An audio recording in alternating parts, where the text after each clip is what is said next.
Excuse me.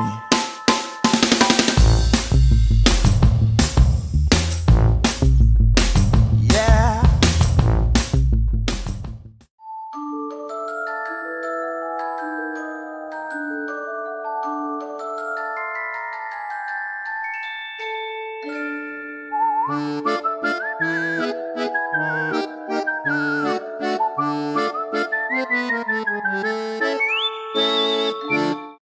Hello, and welcome to this week's episode of the Your Broadway World Podcast. And today we have Mari Mancusi, who is the author of the fabulous Disney with the Tale books. Today we're talking about her latest one that is coming out this week. It'll be already out when this episode goes up, but for right now, it comes out next week. Sally's Lament. So let's welcome her in. Hi. Hi. First, let me ask you how is it? Is it Mari or Mary? Mary. Mary. Okay, so I got it right. Yeah. Mary. Yeah. Okay. So, how are you? I'm good. How are you? I'm good. I'm very excited about this interview because I've been a fan of these books for a very long time. It's such a good series. It is such a good series. So I do want to get started by asking you, what was the process like of the story, of creating a story? Of creating a twisted tale? Yeah. So basically the idea of creating a twisted tale is first you have to come up with a twist. And sometimes Disney will give you the twist they already know. And sometimes the author helps come up with a twist. For the Sally book, they already had the twist. They wanted it to be about Sally and having her the starring role of the story instead of Jack. And the idea of how did Sally, what would happen if Sally discovered Christmas Town instead of Jack? And the nice thing about the Twisted Tales is you're playing with the same characters in the same world. It's not like suddenly Sally could be evil or change her personality, you know? Everyone has to be the same characters that they are in the original film. It's more of a plot twist. So for this particular one, when Jack is in the graveyard, singing his song and how he's unhappy and unsatisfied with everything, he wishes there was something more. She is watching him in the film, and then, they kind of just goes on from there, and then he finds Christmas Town. But in this story, she accidentally knocks over a gravestone and stumbles out, and he finds her. He discovers her in the cemetery, and she says what she says quietly, Jack, I know exactly what you mean. And then they end up starting to talk. And then, Jack starts to feel better after talking to Sally, and he goes home, and she's the one that ends up going into the hinterlands by following Zero, who runs out or flies out there and ends up on the adventure. And is this is your first twist? Is this your first Twisted Tale, or is this? It's my third. I have two that only came out in the in other countries. So I have Set in Stone, which is a Sword and Stone Twisted Tale, and I have a Robin Hood Twisted Tale. Those didn't come out in the US yet, but they're out in England and France and Australia and some other countries. So yeah. I was wondering that because when I went to the bookstore yesterday to find a book, find one of your books to prepare for my interview, and I couldn't find any. I'm like, what? Yeah, well, those two are not available in the US. The Sally one will be, but it's not until October 8th, so you won't find it in the bookstore yet. Yeah, and I did pre-order mine, so great. Yeah, so mine coming on the 8th. Amazing. Yeah. So then I have to ask, because I watched I've been in your lives when you do TikTok live interviews, and I know that you're an avid Disney fan. Yes. So I gotta ask, what's your favorite ride? Probably Haunted Mansion is my all-time favorite ride. Not for, the thrills, but just I love the vibe and the spookiness, and I just really love the Yeah. lore and the Haunted Mansion. As far as thrill rides, I really love Guardians of the Galaxy, Tower of Terror, all those kind. I haven't gone to the Galaxy. I'm too chicken. I'm too chicken. I don't like thrill rides. So I'm like, Oh yeah, it's very thrilling. So then I also have to ask this since Haunted Mansion's your favorite ride, does that would that cross your mind to make maybe a Haunted Mansion Yeah, I've version? always said that I'd love to do some kind of Haunted Mansion tie-in novel. Yeah. You never know. I can tell Disney that I want to do all sorts of things, but it's really Yeah. up to them when they decide they want to do stuff. So we'll see. But certainly it would be high on my list of Yeah. rides that I'd like to write a novel about. hmm hmm So then, so it comes out on the 8th, you said. Yes. So what can people expect from this book? So, I think it's a really great twist on the original story because the plot is so different once it spins off, but you still get the characters that you love, Jack and Sally and Zero and some of the other residents of Halloween Town and the residents of Christmas Town. And you also get to meet some brand new characters that aren't in the original film, especially ones from Christmas Town. We spent a lot more time in Christmas Town in this one and kind of undercover something that's going on that's a bit nefarious. It seems like everything Christmas Town is so jolly and nice and everything. And then Sally starts to realize there's a dark undertone to it.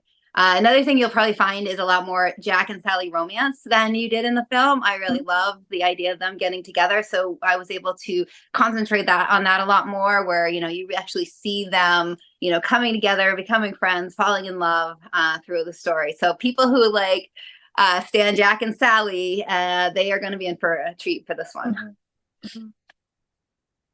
And I also gotta say too, because as we all know, like a week ago, Ken Page has passed away. Yeah. Who plays Oogie Boogie. Yeah, that's so sad. I know. He's amazing. He's amazing. He is. And how does that feel to have like a Nightmare Before Christmas book though around that time?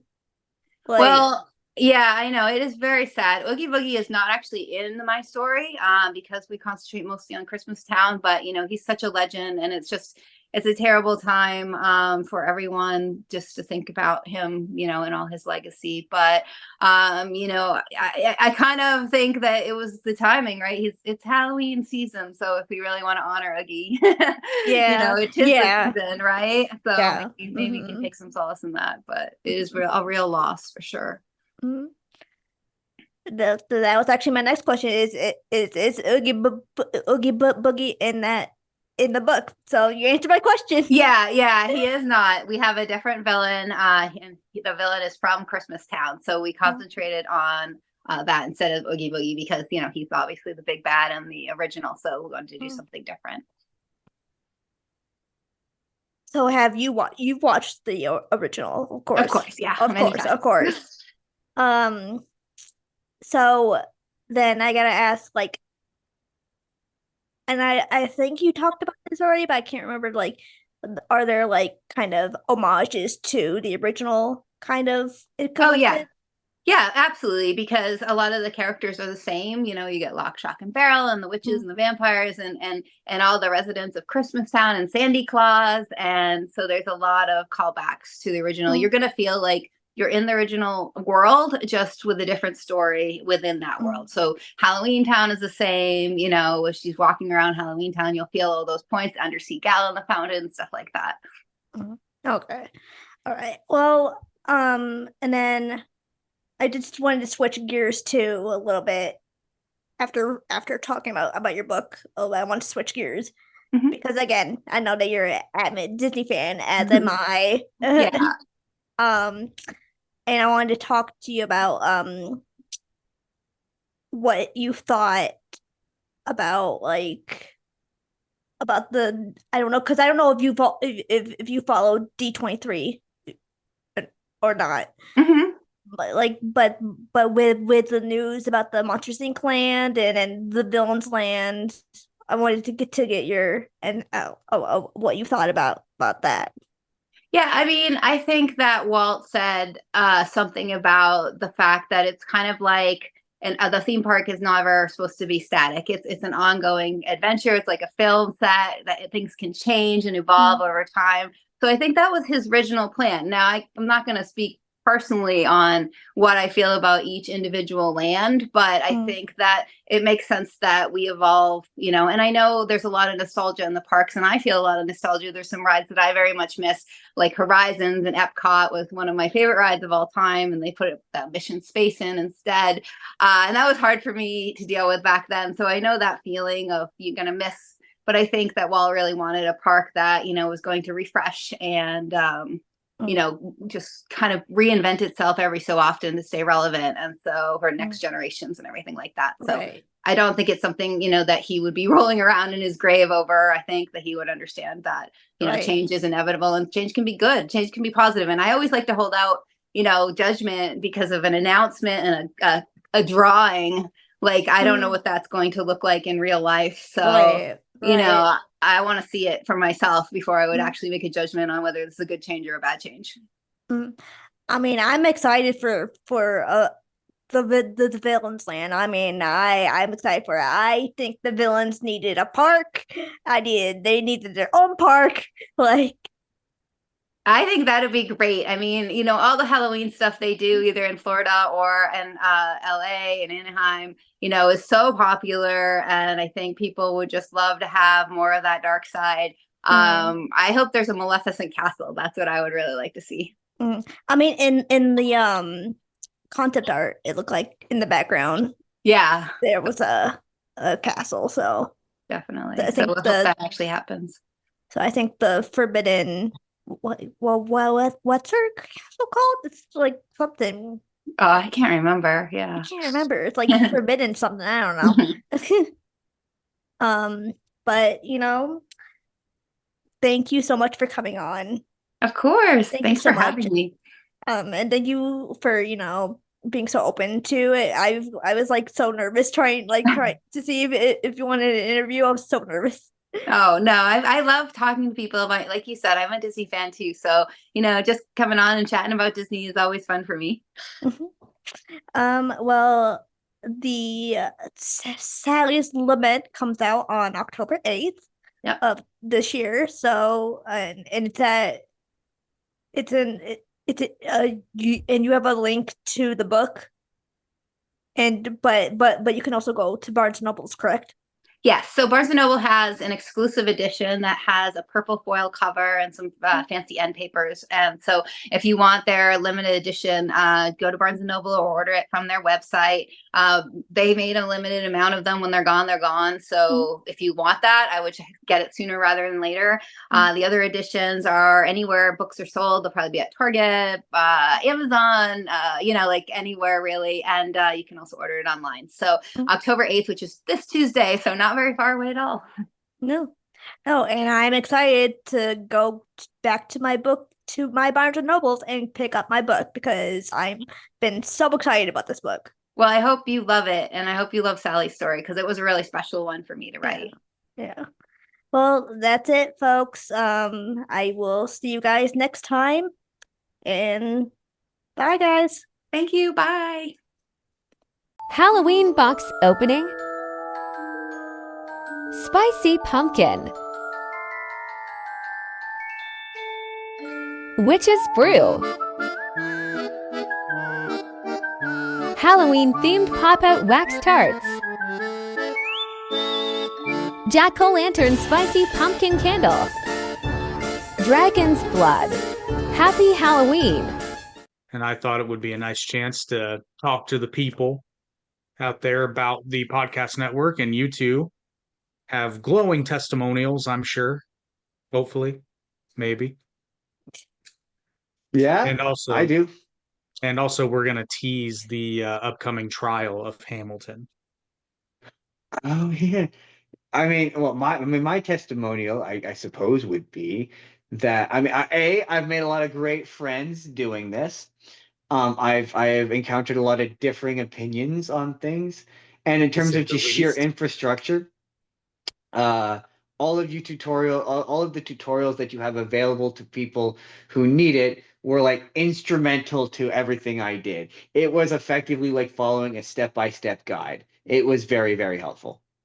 Yeah, I purposefully designed it that way because that's what always frustrates me when I'm trying to learn something new is It's the so guides helpful. the guides tend to just be like, oh, and then do this. It's like, well, I don't know how to do that, hence the tutorial, why I need it.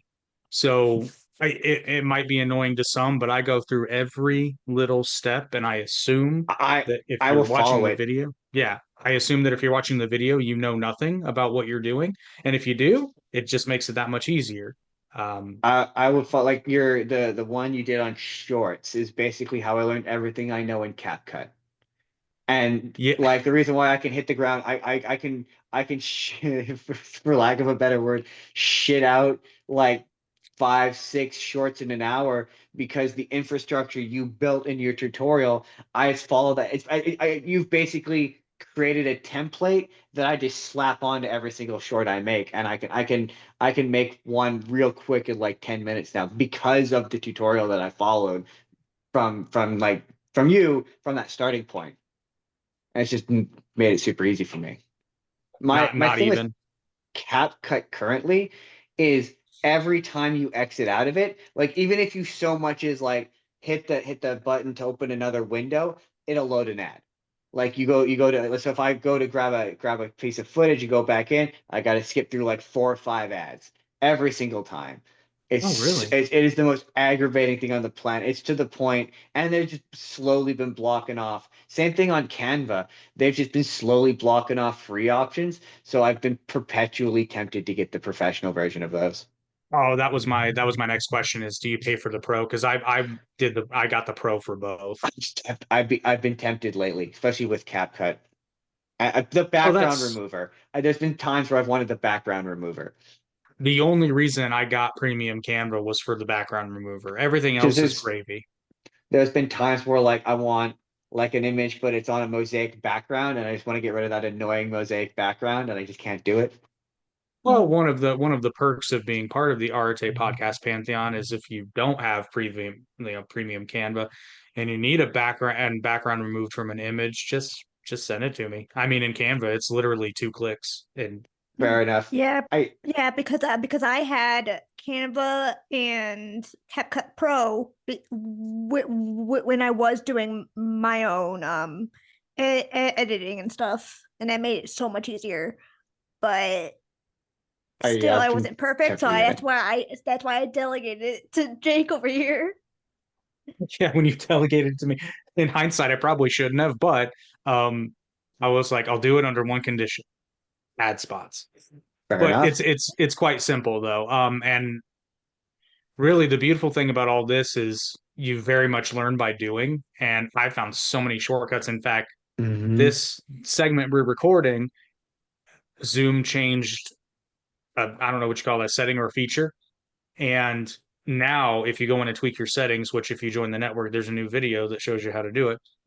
If you record on Zoom instead of going live like some of the other podcasts do, if you change this one setting, when you go to download your recorded video, Zoom will kick out the gallery view and the speaker view, two Oh, different video files. So you just layer those in your editor and you can cut between them seamlessly. interesting. It's So we should on beautiful. Discord.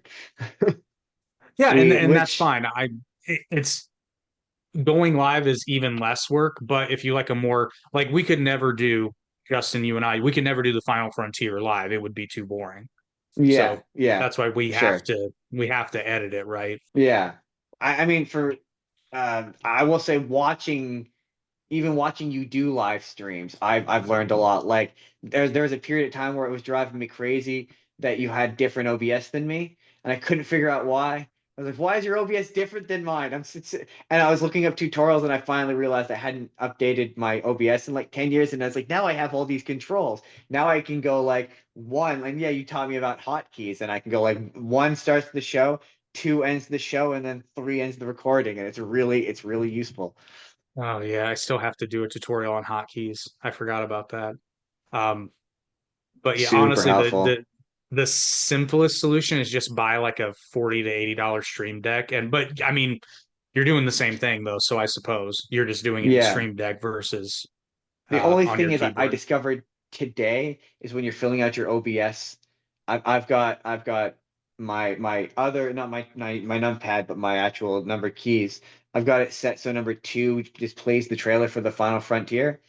But when you're typing in your OBS description, it will activate the hotkeys when you're just typing. So like as I'm typing, because I today was Terrifier movie, so I put Terrifier 2. Every time I put in the number 2, it would just start playing the trailer. It would just start from the beginning. I was like, stop that. Yeah, that is the only. I guess that's the upshot to the Stream Deck is that doesn't happen. Yeah, exactly. But Haley, it is your show after all. How have you found the experience overall? Pretty good. Like I said, I delegated most of the work to you because I'm like, I've been so busy with like interviews that I have like found I have like no time to do nothing but interviews. Yeah, honestly, if I had my druthers in my dream world, that's what I would be doing all day, every day. Like today, for example, today's a Sunday, so I don't have my normal job. I've literally been editing all day, and I've been happier than a pig in shit. Like it's I great. I take a certain amount of joy out of the just as much as the on camera, the behind the producing stuff is almost as much fun as the like as much as it's work to spend all the time cutting the shorts and all that stuff. Yeah, I there is a certain level of like it's better than my regular job. Oh yeah, the frustrating thing was funny because I was talking to Max yesterday, who Virus Fox, sorry, he doesn't like it when I call him Max on Toon Talk 2.0. I was talking to Virus Fox the other day, and he was like, "You're doing too much," because he's trying to get me to hire a virtual assistant, and I'm like, I don't want a virtual assistant because nobody's going to do it the way I like to do it. No, nobody Yeah, is. My issue is I don't have enough time. If I had enough time, there would be no issue. I can edit 50 podcasts if it were my day job, which we're okay, trying to fair get to enough. 50. We're trying to get to 50. So here's the sales pitch portion. Do you have an idea for a podcast? If so, we can help. Even if, and these two can attest to this, even if you have no idea what you're doing when it comes to things like YouTube or podcasting in general, even Yeah, if you've never worked a camera before, we can walk you through all the steps. yeah, Even if you've pretty never, much. Yeah, yeah, even if you've never edited a video before, we can show you how. Or I hate to say it this way because it was never my intention to do this for money. I'm editing too much now where I'll just be blunt. If anybody else, if you want me to edit your stuff, we're at a point now where you got to pay me. fair, also fair. Hey, Like, I did people stuff for them. They asked me oh, to. fair enough. Yeah, I forgot. I didn't want to speak for you. But we can I definitely don't show mind. you how, because honestly, it's one of those things where it's not technically difficult. It's actually quite No. simple, but if you've never seen it before, you just don't know where to start. But once you start learning the programs, much like anything else, it becomes a lot less daunting when things start to Yeah. look familiar. When you know what that button does, it's For not me, it was so scary. finding a launcher platform. Like your tutorial on Spotify for podcasts was like instrumental to you often are like you got things up and running so fast. That was instrumental. That and everything with the back end YouTube stuff. It's funny to shout out a fellow podcast on the network, the Goosebumps crew. Um, they I don't know if it's out yet, but they have done are doing an interview with James Rolfe, the angry video game nerd. Believe it I don't comes know if out. I believe it comes out today for the viewers. I yeah, believe the day that this episode is going, I believe is the day that that episode premieres for them. So you should check that out after you're done watching this. you absolutely should. But they put out a post where there were like questions for him, and all my questions are like back end YouTube related. Right? Like that's what I would want to ask him about all the in the weeds YouTube shit. Like that's what I want to know about because that's what's useful to me in terms of information. Yeah, that's the frustrating thing though, is again, all these technologies change fairly quickly. But Mhm. so one of the other features is you get into our private Discord group, which hasn't been super active lately, but that's because everybody's been grinding. There haven't been too A little bit. yeah, there haven't been too many new developments. But the Artie Awards are coming up, so get That's ready where I for that. post all of I put all of my updates every time we go live. I you sort of early on um instilled the benefits to going live. And I definitely way less editing because you're like too much editing. I That's part of why I like doing the live because I don't have to edit anything. The only thing I have to edit is descriptions, and that's it. Yeah, and that's sort of the beauty of it when we set you up in the first video in the tutorial. I think other than, picking your name and your logo is figuring out whether you want to stream, whether you want to go live, and we lay out the pros and cons for each one. And if you're kind of intimidated by an editor, you can go live in 2 clicks.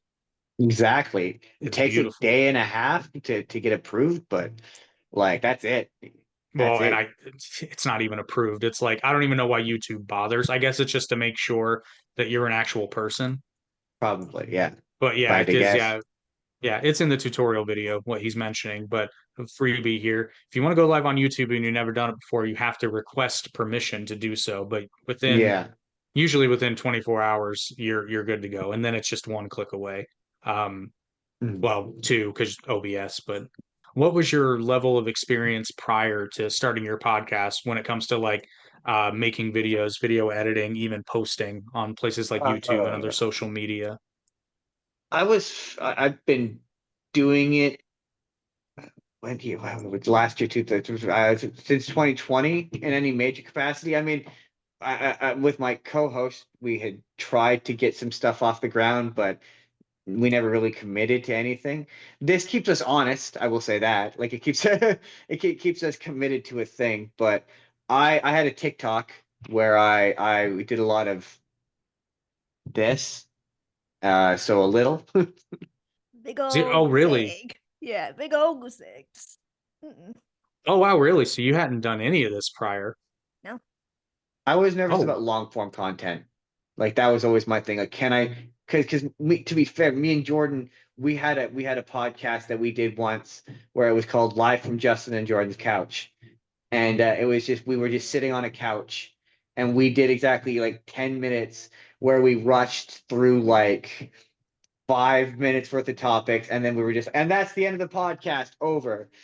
And it went awful. So we've always been anxious about like, can we talk for like, and that's where finding a format is really important. That would be my number one advice: is figure out what your format is.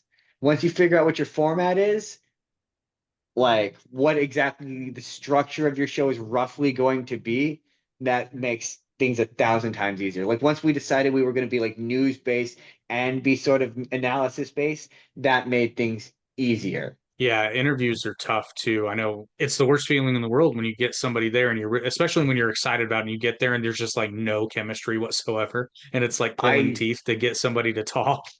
Yeah, well, Jordan's pushing. Like, he's not pushing, but he's like he sees the Goosebumps guys talking to the angry video game nerd, and his ears perk, and he goes, "Really?" And I'm like, "Yeah," and I'm like, "But I don't. I would be so anxious because I watch it. I'm a fan. Like, how do you approach like inviting people like guests on? That's the portion where I'm like, it's easy when it's just me and Jordan. Yeah, especially I've done so many cold interviews, and I'll be honest, sometimes it shows where I'm just like, I have no idea what to ask this person. I'm very much a third wheel for this conversation. Yeah, That was my actual for this interview that you are watching right now is this interview. I had so much trouble at like trying to figure out what to ask her because like it just was weird. Yeah, it can be because I did an interview with a musician named Papa D. This is the opposite of that because I did my homework because I knew nothing about him prior to the interview. So I'm like, I am not going to look like an idiot during this interview. I'm going to know everything there is to know about this guy. And he actually said afterward, he was like, "Wow, that was one of the better interviews I've done because like you knew about my background, you knew about what I had done, what some." I'm like, yeah, I didn't want to look like an idiot. and that's my concern. Like, where's the line of like being taken seriously or just like being a fanboy or being weird or you don't want to be like that weird viral clip at a press junket. You know what I mean? Like Hey, those people that's get always famous. that. Yeah, I suppose that's true, but I will still, say, I will say though that part of that was because I didn't have the book to do research on. And I got the book like a week later. So Fair enough. Yeah, that's that'll fine. that'll very much do it. Because when I interviewed Debbie Lynn on my podcast, who wrote the Unveiled book series, I was adamant. I actually put her off for a little while because I was like, no, I want to finish the book. I don't want to be grasping at straws, and I don't want to say something stupid like, oh, that ending, huh? And having not read the ending. Yeah. Oh yeah, yeah. Because I do mine live, so that would have just been awful. Because fun fact, the What is it? Yeah. the ending is a bit of a curveball. It's not a standard ending. It's a very good book. I recommend it. You can check out that interview on the Arte Media YouTube page after this one, of course. My thing with our show is part of the charm of our show is it's just me and Jordan riffing. Like it's just me and Jordan. I was talking with Jordan about it this morning where like I very firmly believe he disagrees with me on this fact, but I firmly believe he is one of the best improvisers I have ever worked with. A moment where it sort of demonstrates that is where our with October, so it's Halloween, and so the podcast is the spooky of the moment podcast. And I said he's the spooky incomparable Jordan. And without missing a beat, he just started going, ooh. And then of course, yes, and I was like, he periodically does that and it's some that effect. But just like he's so good at like just knowing like how to where to take a bit. So like to do an interview is so structured. I guess is where I'm going with that. I don't know how I would bottle that or confine that onto my show, which is why the notion of guests makes me anxious. Because I'm like, I don't know how to like let's hypothetically say you were to get someone famous. Like how do you confine them to your box, I guess, if you indeed do that. Well, I think because here's the dirty little secret. Riffing is a learned, or I should say, riffing is a learnable skill because some people do naturally have it, but it's one of those things where the longer you do it, the better you get at it. Because like that's all we do on Average Intelligence too, is we just riff, and Eric is a master. Because believe it or not, on that show, I'm the straight man. Yeah, I would actually recommend though, if you are going to start a podcast and you have a partner, whether you do live or recorded, I would recommend, which again, it's not a one size fits all, but I would recommend one person being sort of the straight man and the other person being sort Yes. of like the color commentator because it can take you down some really interesting paths. Because like on Average Intelligence, I'm the one that normally does like the in-depth research, but then Eric will bring up a point that had he done as much research as I had, I don't know that he would bring up organically. It might feel a little bit like, hey, but what about this scenario? And Yeah. you'll see me do it all the time. You'll see me do it all Yeah. the time. He'll do it, and then I have to go, Yeah. hmm. It turns into an educational experience too, because like your co-host becomes a stand-in for the audience. Whereas like you're teaching him a thing as much as you're teaching the audience, which is really helpful. The other thing we're plugging today is we've sort of mentioned it across the podcast network, but I'm going to say it definitively here. We're going to put Hamilton on trial right here on the Part of Your Broadway World podcast because I am tired of this musical tramping about being like, look at me, I'm fantastic. And it's like, no, you're It not. does traits about being like, look at me, I'm fantastic. It is though. Is it though? Well, so that's what we are going to decide. But fun fact, completely independent of this, which this was first, the idea for this was first, on Toon Talk 2.0, Virus comes to me one day, he was like, we're going to put characters on trial. I'm like, did you watch the show? And he was like, what are you talking about? I'm like, okay, no, you didn't. So this idea came up completely organically. Apparently, he was inspired by a comedian who did something similar. And we put on trial very randomly we put on trial Goku, Darth Vader, and specifically the George Clooney Batman. Yeah, very specifically the joy because I just watched Batman versus Robin and I kind of realized I didn't hate that movie as much as I was expecting to. So, fun fact though, if you go back and watch that episode, which I highly recommend both for hilarity, you get to watch in real time us come up with a concept because it very much morphs from how it's supposed to be one way. And by the time you reach the end, we've completely changed the format.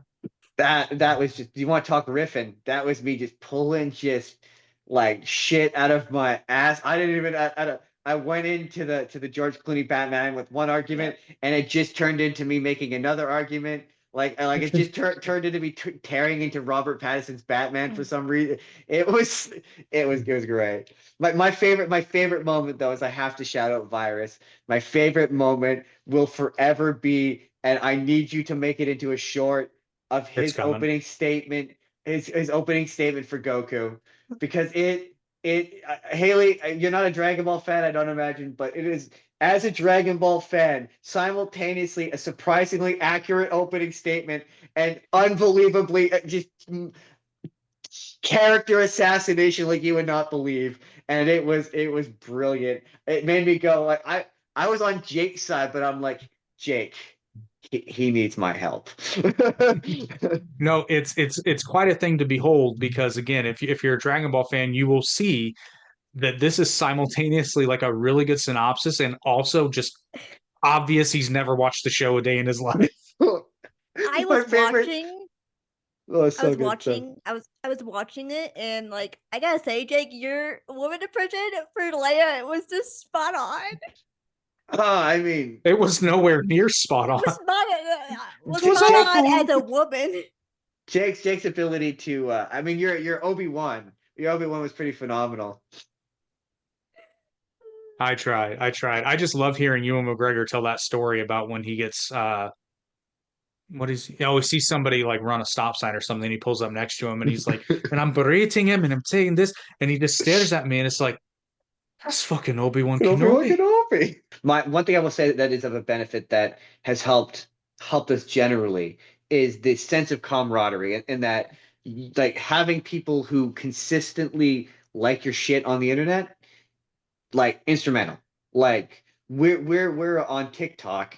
We've got maybe 30 followers, but I'm doing 600, 700, like sometimes 1,000 videos or views of video. Sometimes on TikTok, my videos do better than they do on YouTube and vice versa. And that all comes from having people who consistently, algorithmically speaking, the algorithm loves it when you have people they perceive you, even though we're cohorts, they perceive you as audience members constantly liking my stuff, and that boosts the shit, boost your stuff. And that is part of the benefit of being in the network, is you have a core group of people that will do that all the time, and that helps. Rising tide all ships. Yeah, and that's very much the mentality. So there's so many perks, and I don't want to try to oversell it, but it literally costs you nothing, except you might be inclined to buy some software, but you can literally do this for free. You can. There's a minor investment in getting like a decent microphone, and but Yeah, recommend the honestly, Yeti. Recommend yeah, the the Yeti. Yetis, I upgraded, Cannot and recommend. now I listen to, like, we did the first 5 or 6 episodes of the Final Frontier with my older microphone, which was fine, but comparatively speaking, it's like night and day. The I mean, Yetis just sounds, oh, we went from Bluetooth headsets, like our first 3 or 4 episodes, we were both on Bluetooth headsets, and yeah, we went to was the our already award-winning episode, Jordan's birthday special, I believe was the first episode we went to the Yeti mics. And yeah, you can like Jordan makes fun of me because he calls me a narcissist, but I've started listening to, when I'm at work, just listening to our podcast, and on the Yeti we sound professional. yeah, Like it's a totally different animal. But I'm glad you yeah, brought up already award winning, because that's another perk is if you have a podcast on the network, you become eligible for the Arties, including the coveted Podcast of the Year award, which you can't see because of my background, but you get a we're custom made belt when you win. we're coming for the belt. That belt, I keep saying that belt will look great on my wall. And you're also eligible for the Average Intelligence World Championship, which is currently, would you say, there is yet to be a champion crown, but it's going to happen soon. And then everybody in and, like tertiarily surrounding the network are eligible to compete for this. So That's also cool. originally we had the All Events Welcome Championship, but it has been retired. But if you go to rtmedia.org, you can see the entire history of that championship and the absurdity that it is. It was once won via staring contest. So just to give you an idea There's a bunch of perks, but back to this trial because I want to make sure people understand what's going on here. But you can check out. So it's going to be very funny. I intend to make this extremely comedic. But at the same time, I'm coming for Hamilton, and I'm going to expose it for the So mediocre show that it is. is this the one that this is the one I get to judge, right? Yes, you will be the I judge. judge, jury, and I execute if I decide if I Yes, do I get to administer a you can punishment if administer I punishment. Yes, so you get to handle sentencing. all right. All right. I promise to be a fair and impartial judge. Uh, That's why I asked you to be the judge because you're literally somebody who was like, I don't hate it, but I don't love it. It's just kind I of there for me. It I makes like sense the that a music. Canadian. It makes sense that a Canadian should judge Hamilton, though. I will say that the reason why I feel I'm the most qualified person to be the judge is the only other one I would say would be equally qualified would be my co-host Jordan, and that's simply because when you pointed out the fact that they give away the ending at the beginning, I immediately went, "Huh, I hadn't thought of that before. That's such a valid point. Dang it!" The only thing I haven't worked out yet is, I mean, we can't. I don't know that we can really have witnesses per se. Although I bet we could have Max in as a funny Lin Manuel Miranda. We need to get someone who could do a decent Lin-Manuel Miranda impression. Oh, just somebody who can rap with mediocre skill to the same beat and everything he does. Yeah, I'm sure we can find that. I mean, yeah, I would say that the thing I respect the most about our network is that we don't all exist on the same spectrum of like the world. And that we could all disagree civilly. We prove that the world can disagree civilly on things and that we can put Hamilton on trial And still be friends afterwards because it's and all in good still be fun. friends afterwards. I'm Because actually very proud of that fact though, because that's one of the things I'm adamant about because I mean it when I say barring like a handful of just really extreme positions that I won't tolerate, like everybody's got a voice here.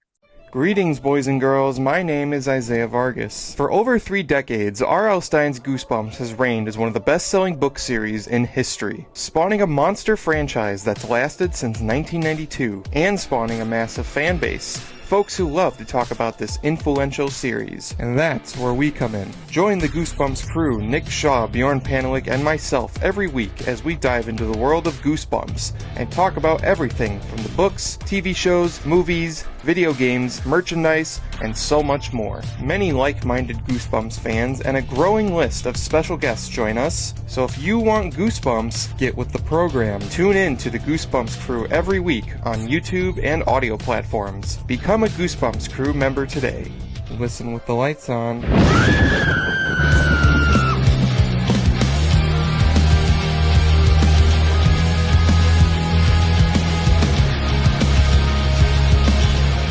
Haley, would you like to close out the segment being that it is your podcast and we have stolen it? You have, and I will find a formal punishment for that. wait, is this sorry? Is this getting smushed in the or is this getting put That in sounds the dirty. smushed? It's why I stopped saying it as soon as I Not said it. like Is that. this getting put in? Is this getting put in the Hocus Pocus episode? No, Is it's that at where the this end of is? it. What It's remind us what book author did you interview for this episode? Like editor oh, Jake knows, but present Jake forgot. President So Jake forgot. Mari Mancusi. Mary Mancusi. Oh, so you're interview. So we're on the end of an episode where you interviewed her about that book. Yep. Got it. Okay, cool. I just want to make sure it's Sally's promoted correctly. Lament. no, Sally's Lament. I answered my own question because I was like, is that Nightmare Before Christmas, Sally? But then I see the Spiral Mountain down there at the Oh, bottom. it absolutely. So Yeah. is it one of those like Jordan talks about them all the time. Like what if Disney but different kind of style Yeah. books? It's like the what if book. So for example, it's what if Sally discovered Christmas Town. So if Oh, interesting. so instead of Jack, so Oh, cool. Yeah, Jordan was telling me about one where it was instead of Merida getting or the Merida's mom getting turned into a bear in Brave. She gets sent back in time, and she like meets the mom as a kid, and like they team up or whatever. Yeah, he constantly tells me about this, so that sounds really cool. Yeah, I love these books because I also have one by a different author. I can't remember that author's name, but it's like what if Jafar had found the lamp and not Aladdin. If you think you can do this, we can help you make a podcast. It's true. Hey, we managed to steer back on topic and talk about the book that of the author that Haley is interviewing on this very episode of you're watching of the Part of Your Broadway Podcast World. Nailed it. It's almost like we know what we're doing. So again, I hope you guys enjoyed this episode, and if you did, please, please, please, if you're considering it, please buy the book because it is very good.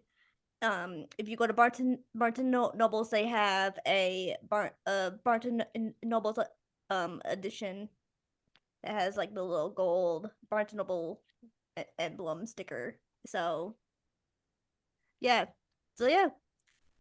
that's all. Thank you guys again for watching, and I will see you guys next time. That's all, folks. We did it. We nailed it. Nailed it.